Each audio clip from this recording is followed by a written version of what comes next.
Welcome back class to your next lecture of physics.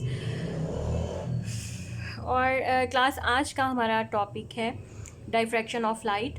और अभी diffraction को study करने से पहले अगर हम बात करें अभी हमारे रीसेंट लेक्चर्स की, जिसमें हमने इंटरफेरेंस के बारे में पढ़ा, तो आपको अगर आपने लेक्चर देख लिए हैं, पढ़ लिए हैं, समझ लिए हैं, तो एक चीज़ आपके जहन में आएगी कि इंटरफेरेंस एक ऐसा फिनोमिना है जिसमें कोहेरेंट और मोनोक्रोमेटिक लाइट की दो रेज जब आपस में मिलती हैं तो कुछ लाइट का ही पैटर्न बनता है जिसमें ब्राइट एंड डार्क बैंड्स होते हैं। तो लेकिन आपने उस एक्सपेरिमेंट में महसूस किया होगा के दरमियान में सेंट्रल पोर्शन जो होता है स्क्रीन के ऊपर वो ब्राइट होता है इंटरफेरेंस में भी। तो अगर लाइट, यहाँ से हम ये कंक्लूजन निकाल सकते हैं कि अगर लाइट स्ट्रेट लाइन में मूव कर रही हुई होती तो सेंट्रल पॉइंट जो स्लिट के दरमियान का और स्क्रीन का जो सेंट्रल पॉइंट है वो डार्क होना चाहिए, बट हमने देखा कि इंटरफेरेंस फ्रिंजेस बैंड जो है वो ब्राइट बनते हैं।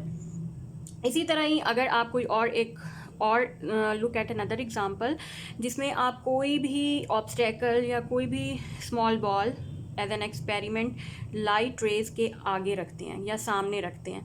तो अभी हम दूर नहीं जाते, देखें मैं आपको पढ़ा रही हूँ और ये ऊपर सेल्फी स्टैंड की लाइट आ रही है और इस लाइट के रास्ते में अगर मैं कोई ऑब्स्टेकल रख दूँ, लाइट ये देखें ये एक डस्टर है, तो इस डस्टर का और ये मेरे हाथों का भी साया जो है वो इस स्क्रीन के ऊपर, अगर आप इस बोर्ड को स्क्रीन समझें तो इस डस्टर का साया आपको नज़र आ रहा है, साथ मेरे हाथ का भी स्क्रीन के ऊपर बना हुआ नज़र आ रहा है। तो इसी तरह से अगर कोई लाइट सोर्स है एस और इसमें से लाइट आ रही है, इसके सामने आप छोटी सी, बहुत छोटी सी, मामूली सी छोटी सी स्टील की बॉल रख देंगे तो आप देखेंगे कि जो बॉल का हिस्सा सोर्स के सामने है वो बिल्कुल ब्राइट है और लाइट उसके ऊपर पड़ रही है वो आपको ब्राइट नज़र आएगा, लेकिन जो लाइट के दूसरी तरफ पार्ट है बॉल का वो आपको डार्क नज़र आएगा। जो रेड पार्ट है ये मैं डार्कनेस को शो करने के लिए बनाया है, लेकिन अगर आप इसी लाइट और इसी बॉल के रास्ते में आगे जाके इसका आप साया ट्रेस करें किसी स्क्रीन के ऊपर या दीवार के ऊपर,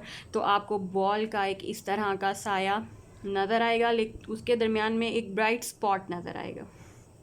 ये बड़ी हैरान कुन बात थी।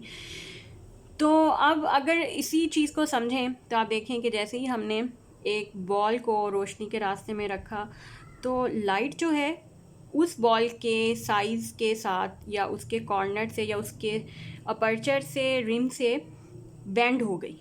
बेंड होने के बाद दोबारा जाके वो जहाँ कंसंट्रेट हुई और उस बॉल की उसने साया बनाया, वो साया आपको स्क्रीन या प्रोजेक्टर पर या दीवार पर नज़र आएगा और वो साया यहाँ पे नज़र आ रहा है।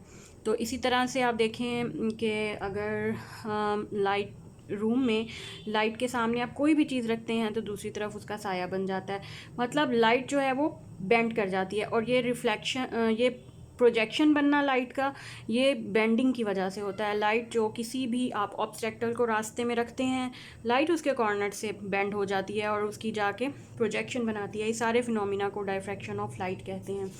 तो the property of bending of light around obstacles and spreading of light waves into the geometrical shadow of N obstacle is called diffraction. जब भी आप लाइट सोर्स के रास्ते में कोई ऑब्स्टेकल रखते हैं और लाइट रेज उस ऑब्स्टेकल से टकरा के बेंड हो जाती हैं। अच्छा, यहाँ पे एक चीज़ बहुत इंपॉर्टेंट है, लास्ट में इस टॉपिक की है, ये छोटा सा टॉपिक था।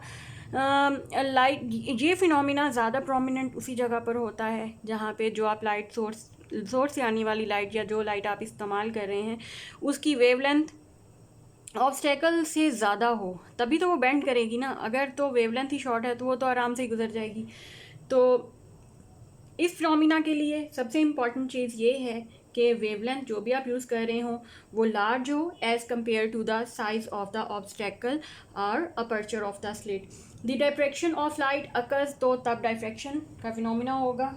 और ड्यू टू दी, और होता असल में ये किस वजह से है कि लाइट्स जब मुख्तलिफ पार्ट से, हालांकि आप देखें इस ऑब्स्टेकल के लाइट सोर्स के रास्ते में किसी ऑब्स्टेकल के रख देने के बाद इस ऑब्स्टेकल के अपर्चर के मुख्तलिफ रास्ते से लाइट गुजर रही है।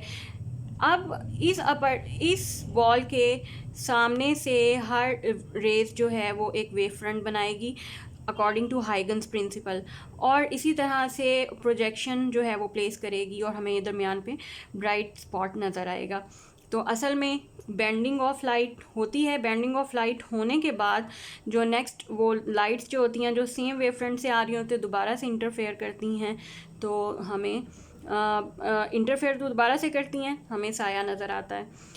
तो इस इम्पॉर्टेंट फिनोमिना को डायफ्रैक्शन ऑफ लाइट कहते हैं।